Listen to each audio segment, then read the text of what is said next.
Hello. So many of you would be attempting or planning to attempt Ashoka Aptitude test for your UG admissions. So Ashoka normally releases a sample paper for on the lines of AAA, that is the actual exam, Ashoka Aptitude Assessment.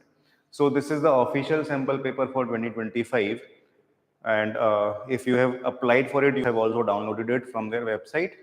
So here I will be discussing this sample paper that has been released by Ashoka University. So they have already given the answers, but there are no solutions. So I will try to explain why do we have those answers which are given, right? So I will try to explain the solutions to these questions. So we'll start.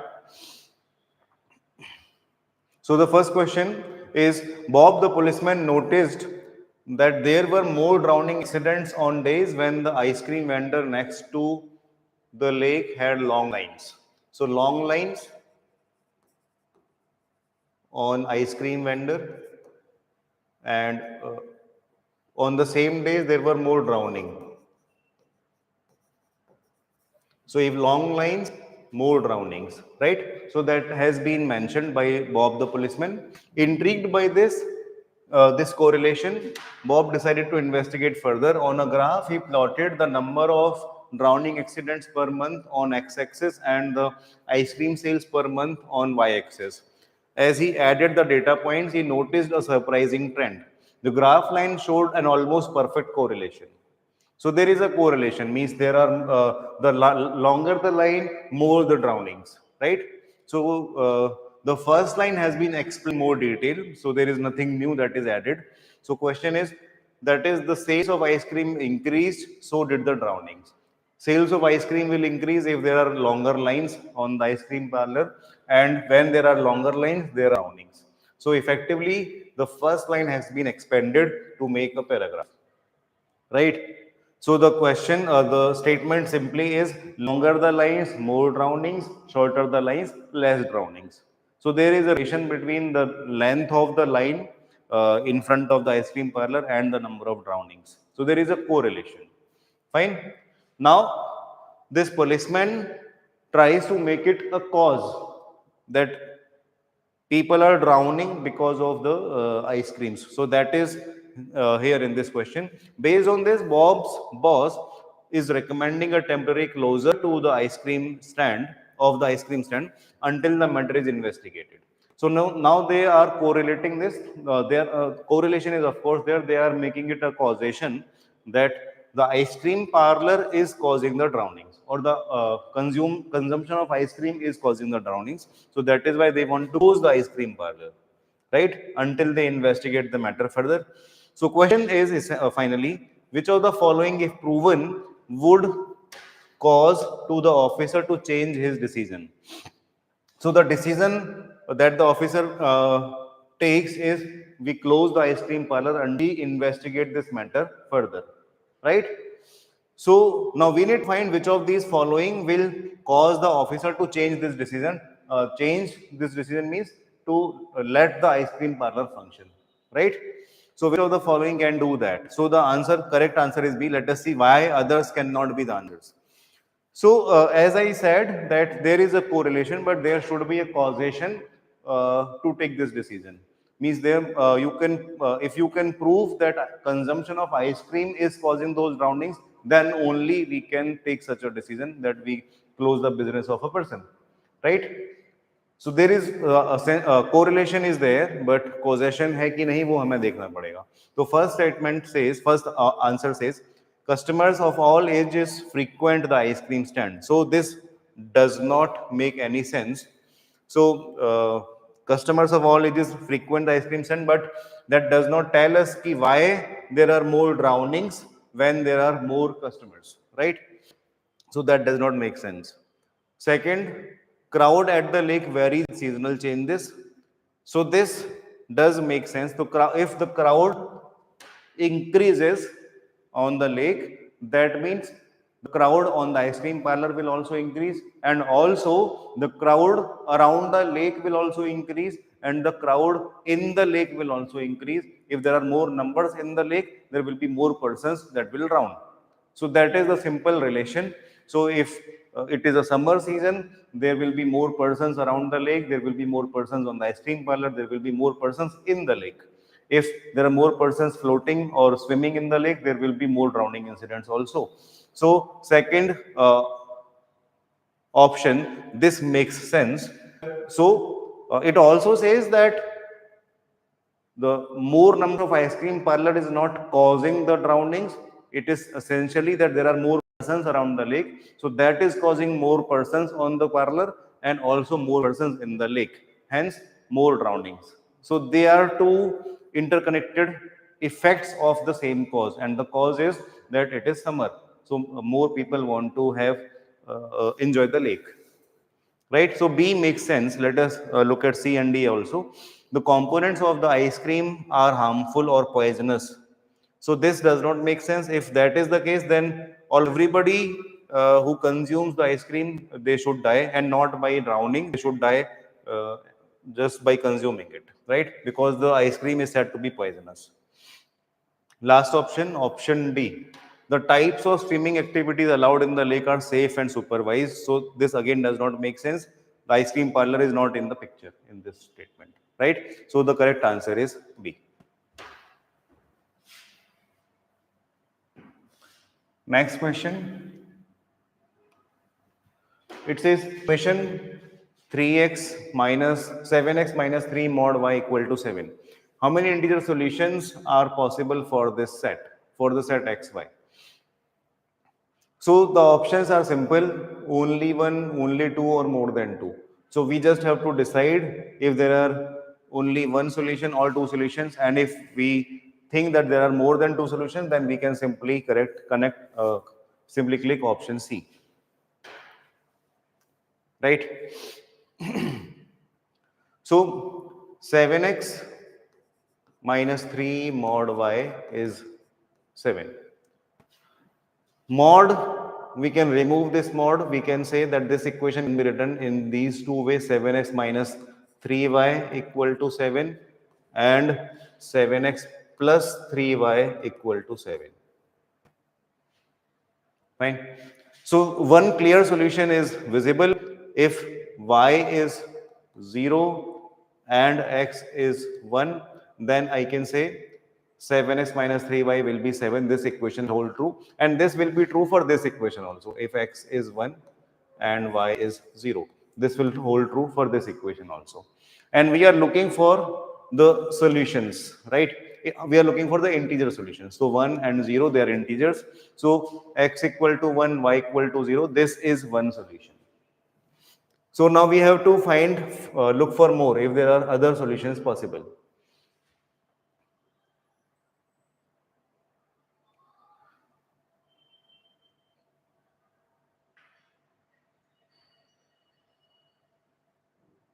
So I can say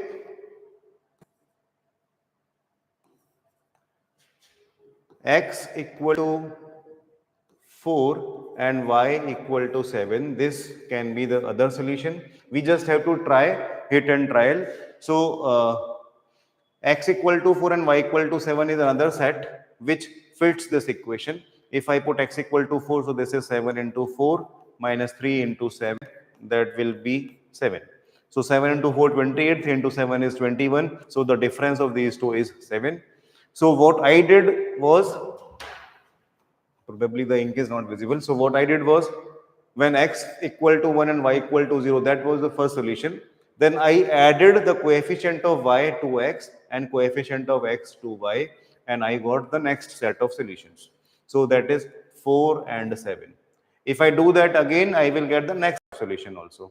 If I add coefficient of y to x and coefficient of x to y, I will get the new set. X equal to 7 and y equal to 14. This will be the new set. So x equal to 7 means 7 into 7, 49, minus 3 into 14, that is 42. So the difference will be 7. So this also satisfies the equation, right? So this also satisfies the equation. And right now we are only talking about the first equation. So there is another equation also. So we have already got 3 solutions for the first equation. So there are definitely more than 2 solutions. So I can say there is option C. So I hope I have made my point clear. So let us move to next question, question 3. In the course of my research, I realized that the picture of egg and sperm drawn in popular as well as scientific accounts of reproductive biology relies on stereotypes central to our cultural definitions of male and female. Okay.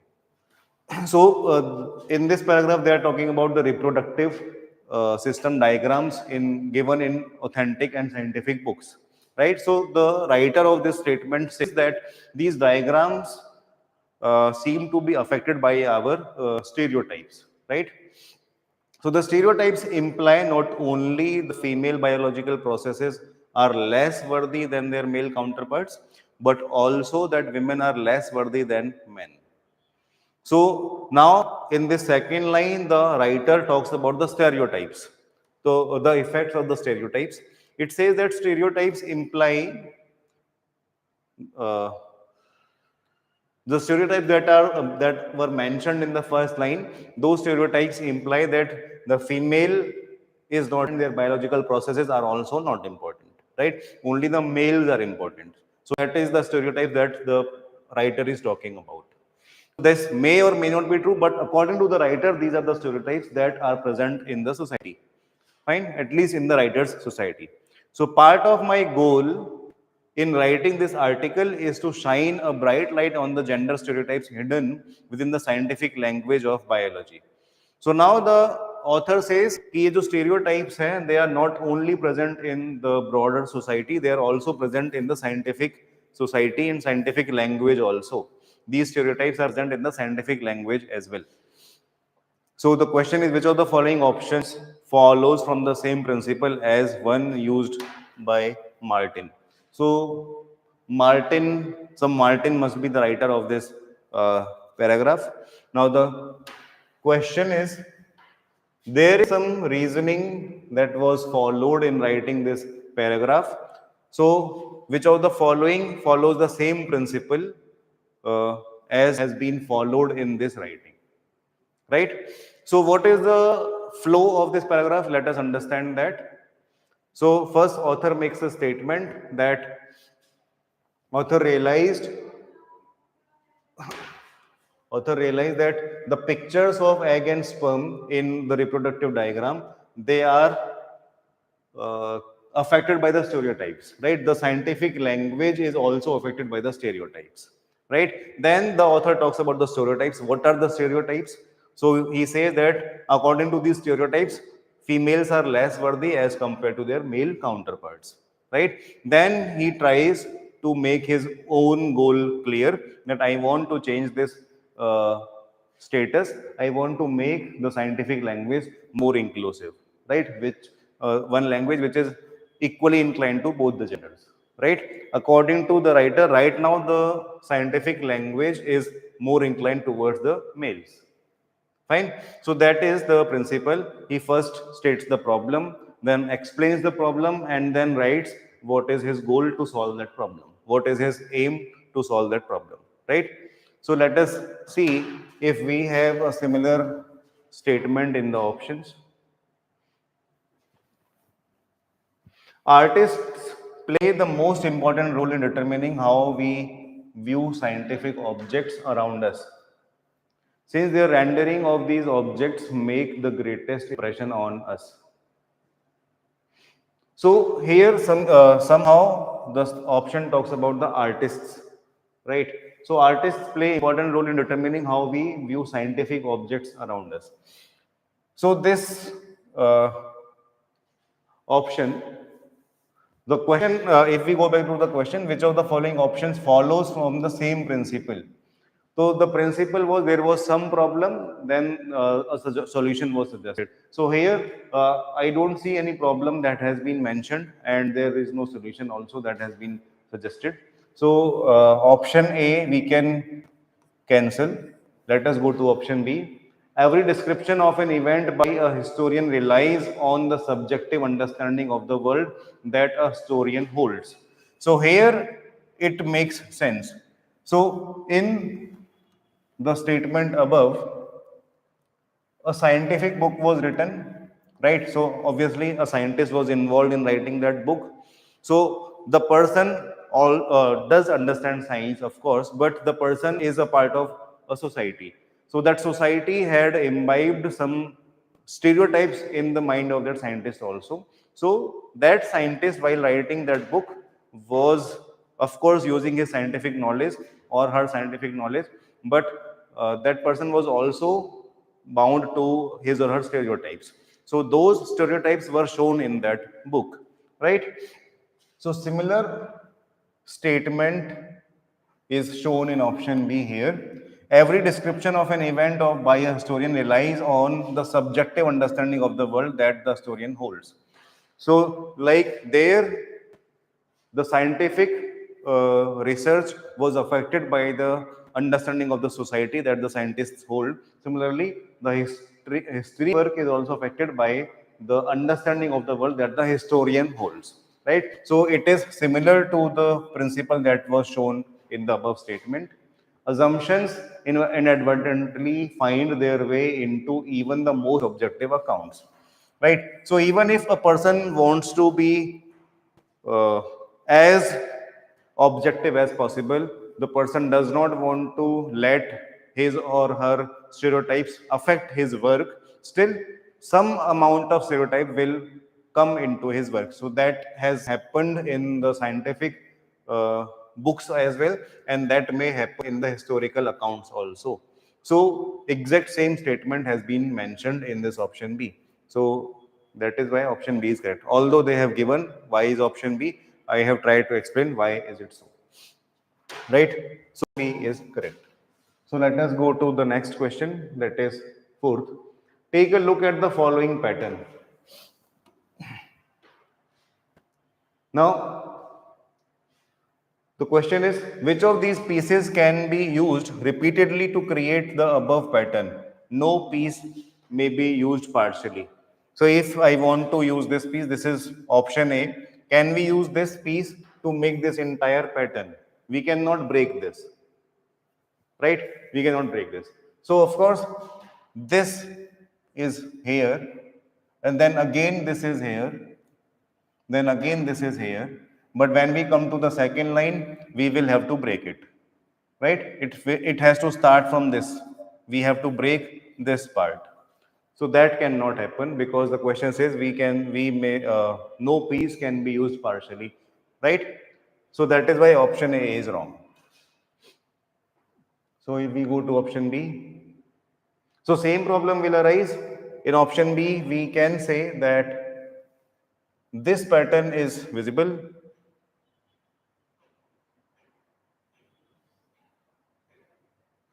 If we flip this piece, we can make this pattern here. We can make this pattern. Then we can again make this pattern. We can again make this pattern. But when we come to the second column, we will realize the same problem that was with option A. Hence, option B will also not work. Option B will also not work. Then we come to option C. Option C has a small block of 4 by 4, right? So here the pattern is what I'll do is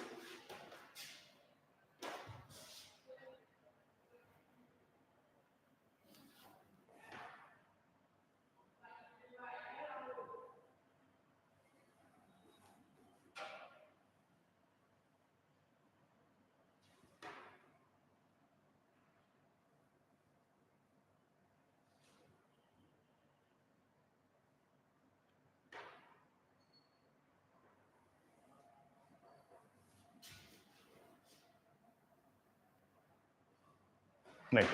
So option C is here.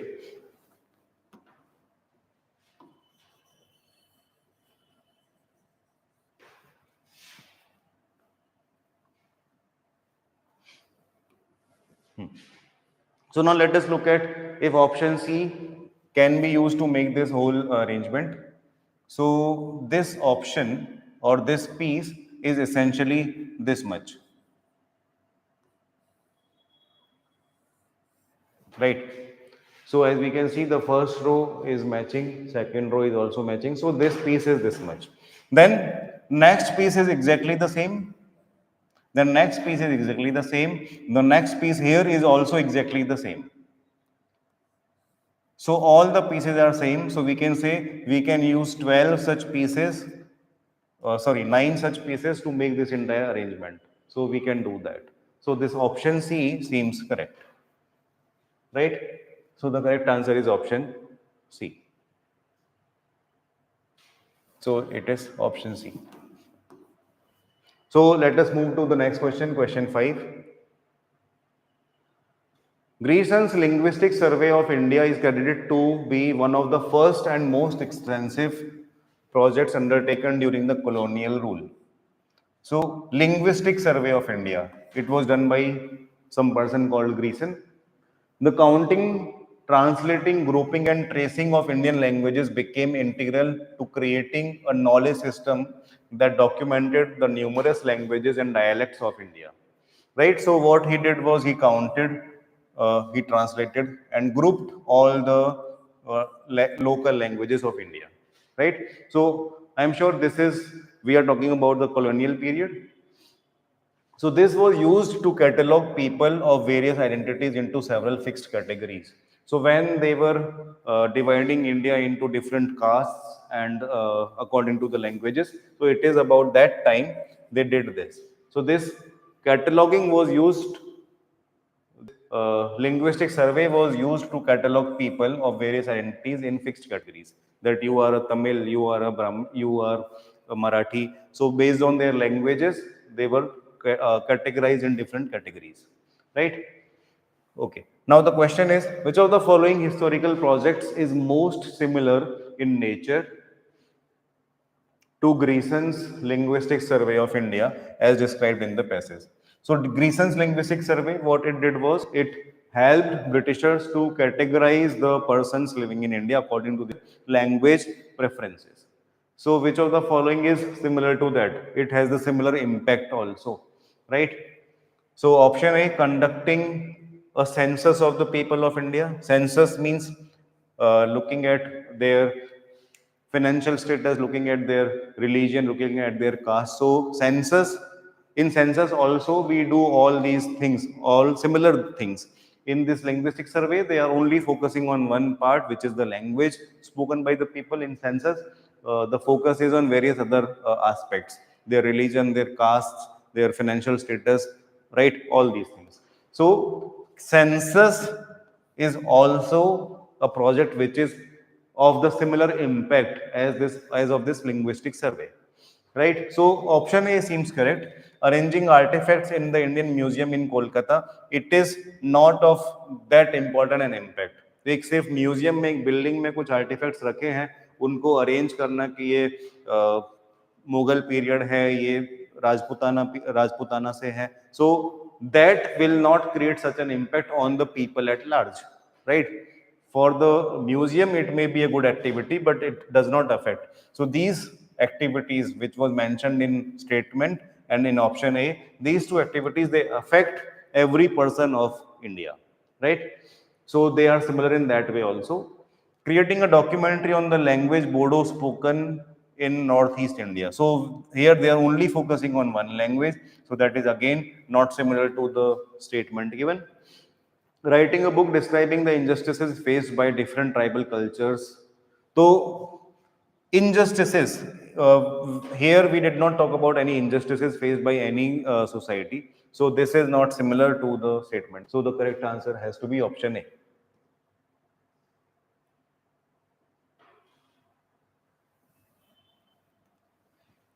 Okay. So next question. A bakery produces two types of bread, baked and steamed on a certain day.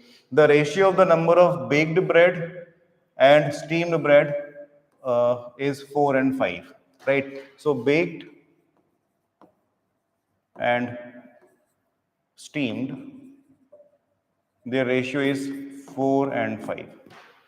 The bakery uses 73 kg of, each baked bread requires 0.35 kg of flour, while each steamed bread requires 0.45 kg of flour. Bakery uses 73 kg of flour in total to produce these breads. So question is, how many loaves of each type did they produce? So the best way to solve the question is to use the options, right? So if I use option A, what can we get? So there were 20 baked breads, right? So one baked bread uses 0.35 kg of flour. So how much of the flour was used? 20 into 0.35. There were 25 steamed bread, and one steamed bread uses 0.45 kg of flour. So 25 into 0.45. So this much flour was used. The total of this should be equal to 73 kg, right? So if the sum of these two is 73, we can say that the answer is correct. If not, then we will go to the next option. One thing that we will also check is the production is in the ratio 4 and 5. That means these two numbers should be in the ratio of 4 and 5, which is the case with all the options. 4 and 5 is the ratio in all the options. Hence, we don't require this data anymore because that is true in all the options. So what we can now do is just check the options, multiply this number with 0.35, multiply this number with 0.45 and add. And if it adds up to 73, answer is correct. Otherwise, check the next option. So that way, if we check all the options, we'll realize that option D makes sense, right? So the correct answer is option D. Next. For a trip, Karthik first traveled on a bike, then on a bicycle. Okay. So bike and bicycle. So his average speed of the on the bike was 40 km per hour, and that on the bicycle was 12 km per hour. For his 168-kilometer long journey, he took 7 hours. Okay. So question is, what is the distance traveled by him on the bicycle? So bike and bicycle, the speed on the bike was 40 kmph and speed on the bicycle was 12 kmph. Total distance covered was 168 kilometer. So we need to find the distance covered by this person on bike and bicycle, right? Total time was 7 hours, that is also given. So question is, what is the distance traveled by him on the bicycle? So we will again go by options, that is the best way. So if we check option A, the distance covered by him on the bicycle is 14 kilometer. So this we should not check because the time that we'll get 14 kilometer, if covered at 12 kmph, the time will be in fraction, right? So this time will also be in fraction, and that way the total time will may be in fraction. So we will not check this option right now. We will come back to it if need arises. We will come back to it later, right? So we will look for a number which is divisible by 12. So that is in option B. So I will check 24 kilometer. So if 24-kilometer distance was covered by the person on the cycle, then remaining out of 168 kilometer, the remaining distance will be 124 kilometer. So this distance will be covered by the person on the bike. So this time will be in fraction. So total time will not be in an integer. Hence this option is also correct. We don't have to even divide. We can simply check if this number will be an integer or not, right? So let us come to the third option, which is option C, 48 kilometer. If this distance is covered on cycle, that means he took 4 hours. The remaining distance was covered on bike. Remaining distance was 120 kilometer, and this was done in 3 hours. So the total time was 7 hours. So everything fits. Hence, option C is correct. Right? So we can use options to get to the answer. Three friends were comparing their expenditures done in the past month. Their findings were Deepika's expenditure was 8/7 of Jay's expenditure. Jay's expenditure was 6/5 of Khushi's expenditure. So if we know the expenditure of Khushi, we can get the expenditure of Jay. and then we can get the expenditure of Deepika. The average expenditure of Deepika, Jay and Khushi equaled 10,000 rupees. Average. So it is the average expenditure. That means the total expenditure was 30,000 rupees. This was the average. That means the total of all three would be 30,000 rupees. Right? So what was Jay's expenditure in this month? So what we can do is, let us start with assuming a number for Khushi's expenditure. Right? Now this number should be divisible by 5, and then later on this should be also divisible by 7. So I will assume a number which is divisible by both 5 and 7. Right? So let us assume Khushi's expenditure is 35x. Right? Khushi's expenses are 35x. So if Khushi's is 35x, what is Jay? Jay's expenditure? It will be 6 by 5 times 35x.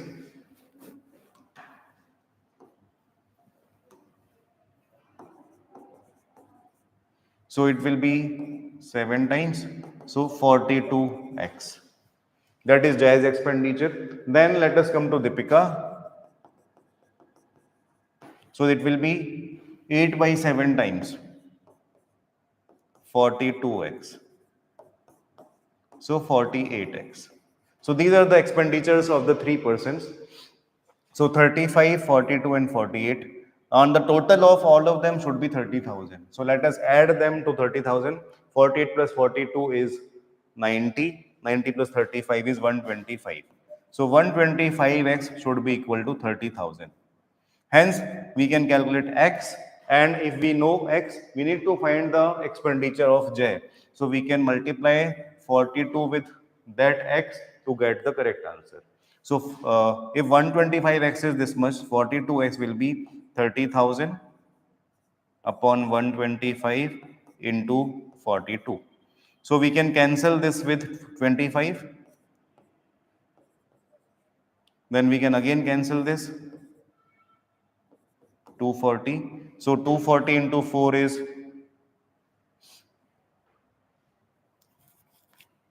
960. Right?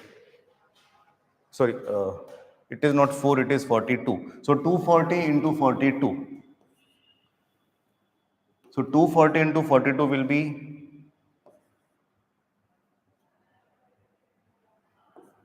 10080. So the correct answer will be option B. Right? So that is how we can solve question 8.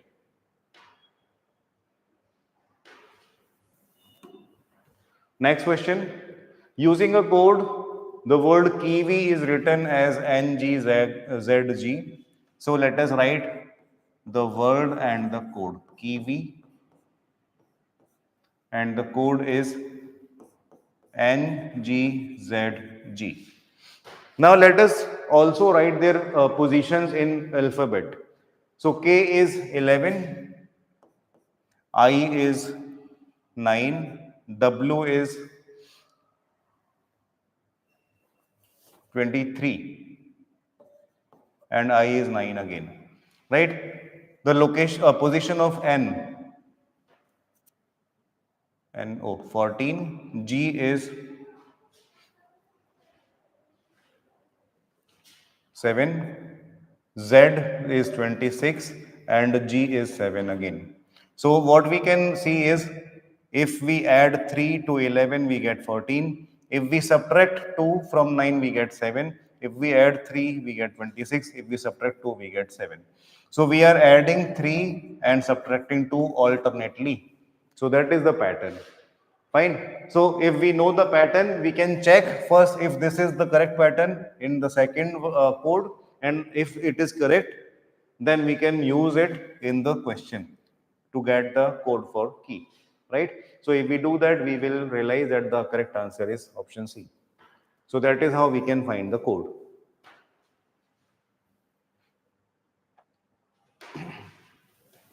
So next question, a rectangular sheet of paper is folded twice as follows. So this is the rectangular sheet. they are shown these dotted lines just to show that these are the lines of fold. These lines are not drawn on the paper. These are the lines of fold. To explain that on a diagram, they have shown these lines. So first, this part is folded over this, and then this part is folded over this. Right? So we get this 1/3 of a sheet which is visible, right? So what we can do is we can name all the points A, B, C, D, E, F, and G, H, right? So first, this E, G, H, F was folded over this. So what we will get is A and B, they are there. So when we fold on this line, G will come to C and H will come to D. That means C and G, they will be together. D and H, they will be together. E will be here and F will be here. Right? Then we fold this over this. That means A will come to E and B will come to F. So C and G, they will be together. D and H, they will be together. A, E and B, F, they are together. Right? So this is the final sheet which is available. Now there are some cuts made on this. So the final, after cuts are made, final structure is this. So C and G, they are here. D and H, they are here. A and E, they were here. But we have removed that corner, but A and E are still there. Fine. B and F, they are here. Fine. Now this sheet is opened in its initial form. So some cuts have been made. So we have to find out which is the correct state of this sheet once it is opened. So we will open it in the same manner as it was folded. So we folded A, we brought A to E. So we will bring back A to its initial position. So if we do that, so it will be like A will be like this here. This edge will be straight, and then B will be like this. Then there will be a straight line, straight part, and that brings C and G here. That brings D and H here. So this is the fold that we'll get here, right? This fold was also cut, right? So CG and DH, this fold was also cut. So when we open this, we will find that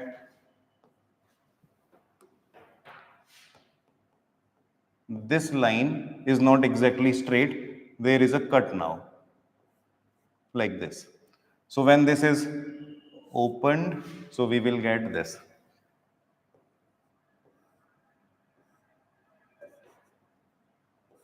Right? So A is here, B is here, C, G and DH are there, and EF, EF are there. Right? Now we will open, this cut is there. Now we will open this.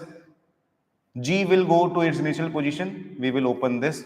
So G will go to its initial position. So G will not have any cut, right? So G will not have any cut. So there is a cut here. There is no cut here at C. There is a cut here at E.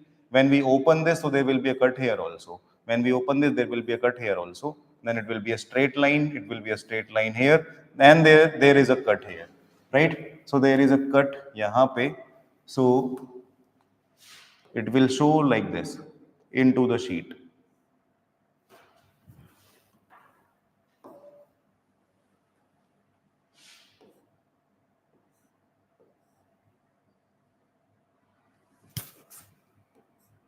Right? So this should be the final structure of the sheet. Now we can match it with the options.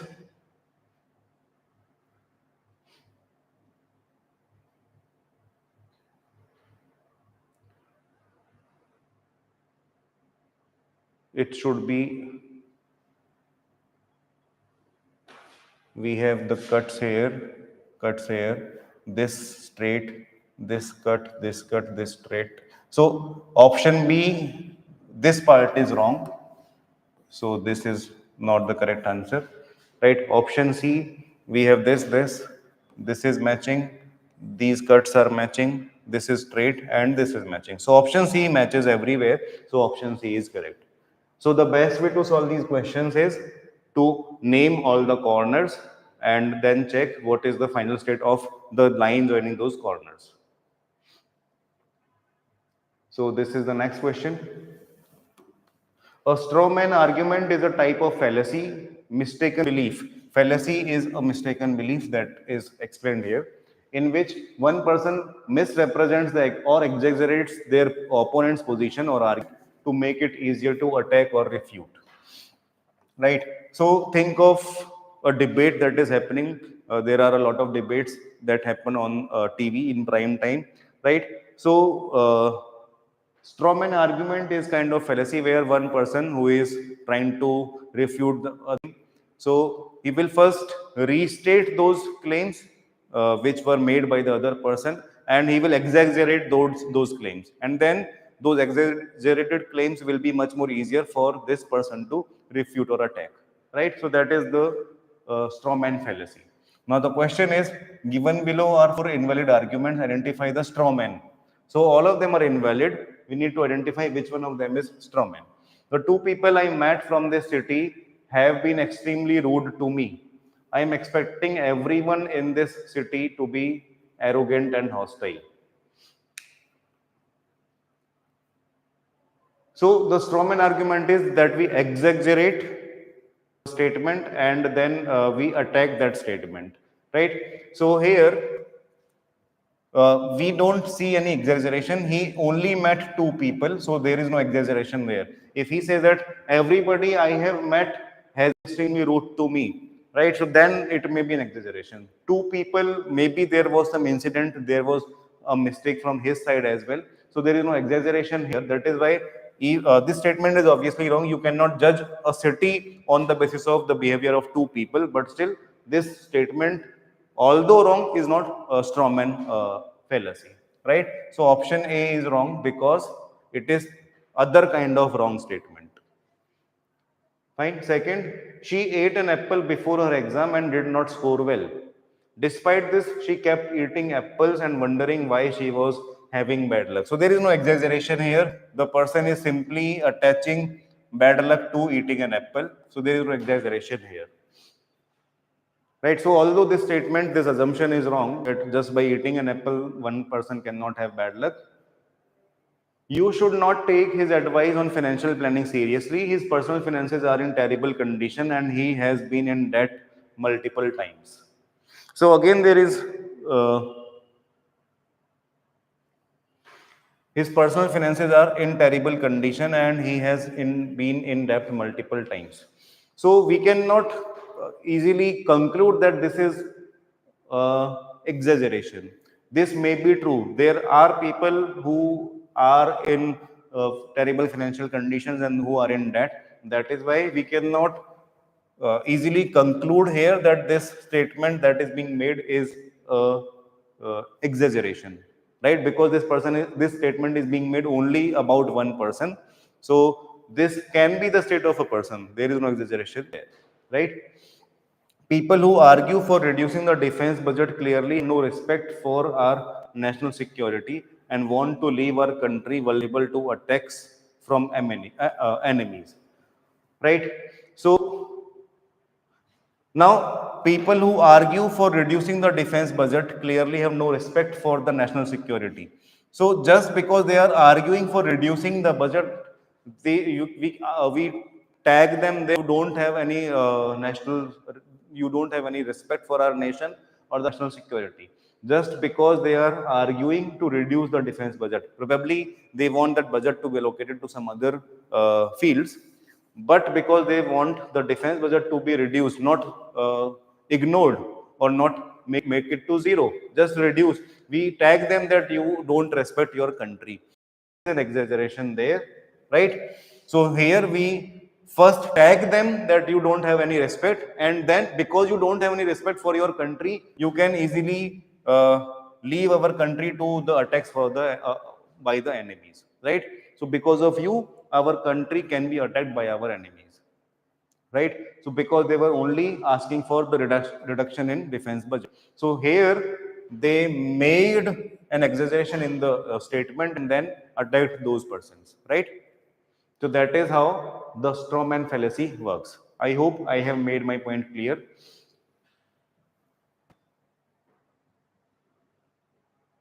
So this is the next question, question 12. Dark green and light green grass patches need to be put in a football field of dimension 120 into 91 as shown. The cost of dark green patches is 2100 per meter square. This is square. And that of light green patches is 2400 per meter square. So the question is, what is the ratio of the cost of putting dark green patches to the cost of putting light green patches in the field? So cost of dark one is 2100, cost of light one is 2400. So how many patches are there? Let us count them. How many light patches are there? Light, light, light, light, light, light, and light. So 1, 2, 3, 4, 5, 6, and 7. How many dark patches are there? 1, 2, 3, 4, 5, and 6. So 6 dark patches and 7 light patches. Right? So we need to find the ratio of their costs. So cost of one dark patch is 2100 meters square and there are 6 dark patches. So 6 into 2100 we can say, and that of the dark light patches 7 into 2400, right? We of course we must multiply that with the area, but the area of one patch is one light patch or one dark patch is identical. So that area, even if you multiply the area of a patch, it will be cancelled because we are calculating the ratio, right? So we can simply find the ratio by multiplying these 6 into 3 and then 6 into 4. So answer is 3 by 4. So option A. So we can avoid calculating the area, multiplying them and then cancelling that again after multiplication. It will be simply cancelled.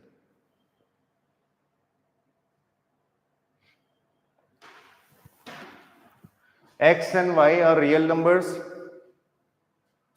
and this is square. You cannot get the answer by putting a 2 here. So we need to find the value of x plus y. So this is a square, and the sum of two squares is 0. So that is possible only when these entities or these quantities are individually 0. Then only you can get the sum of two squares 0. That means 3x plus 5y minus 29 is 0. 5x plus 3y minus 27 is 0. Then we can solve these two equations as uh, simultaneous equations, linear equations, and solve for x and y. If we do that and then add x and y, we will get option answer D. So it is now simply solving the two simultaneous equations. We can make it 3x plus 5y equal to 29, 5x plus 3y equal to 27, right? Now you don't even have to solve these two equations, you can simply add them. So 8x plus 8y is 56. Hence 8 times x plus y is 56 or x plus y is 7. So you don't have to calculate the individual values of x and y, you directly get x plus y, which is 7.